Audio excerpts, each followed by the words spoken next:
Okay, so imagine this. You're playing a racing game, and the lighting looks so real.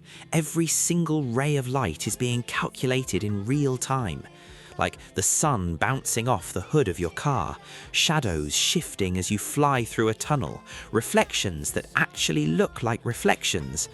That's path tracing. And right now, that kind of visuals will bring even a beefy gaming PC to its knees. But here's the crazy part. We might actually see that running on the PS6 at 60 frames per second. Let me break this down.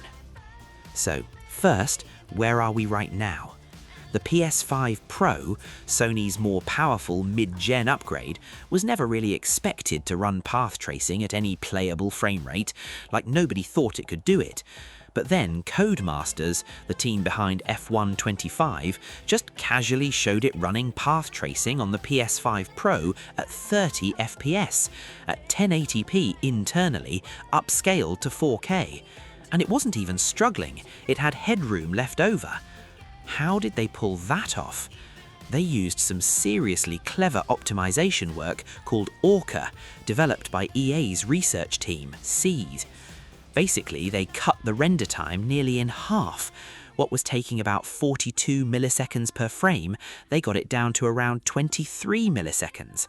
That's the difference between an unplayable mess and something that actually runs smoothly at 30 FPS. That's huge. That's a big deal. Now here's where it gets exciting for the PS6. The guys over at Digital Foundry, and if you don't know them, they're basically the nerds we all trust for this stuff, they're saying that the PS6 could run path tracing not just at 30, but potentially at 60 frames per second. Why? Because the PS6 is going to be powered by AMD's RDNA 5 architecture.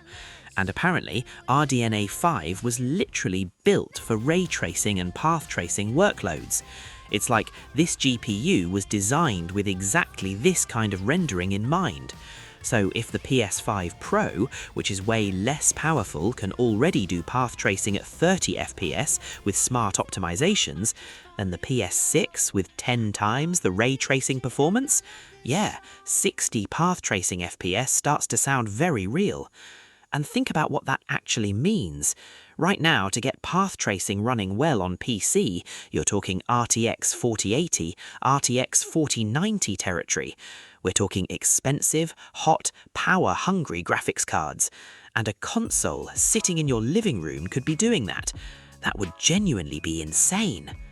But okay, before we get too hyped, there's a catch, and it's kind of a big one. Sony is reportedly planning a PlayStation Handheld alongside the PS6, and the rumour is that games might need to support both devices. Now, on the GPU side, that's probably fine.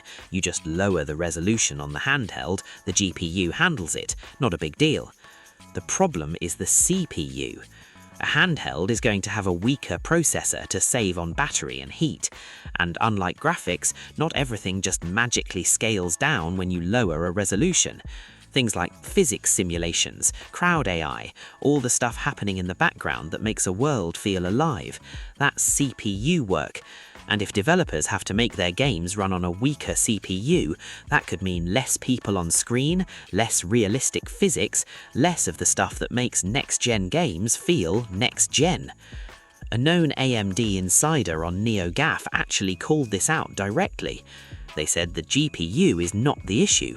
The concern is the CPU potentially limiting how far developers can push things like physics and crowd density if handheld support is mandatory.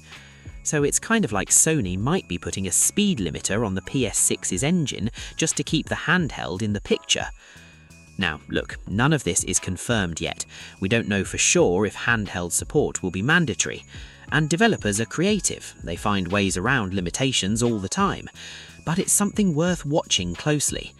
Because if Sony gets this right, if path tracing becomes more common, optimization keeps improving, and the handheld situation is handled smartly, the PS6 could genuinely be the first console that makes you look at your screen and go, wait, is that real? That would be worth upgrading for. That would be worth the price tag. We just have to hope Sony doesn't hold it back trying to do too much at once.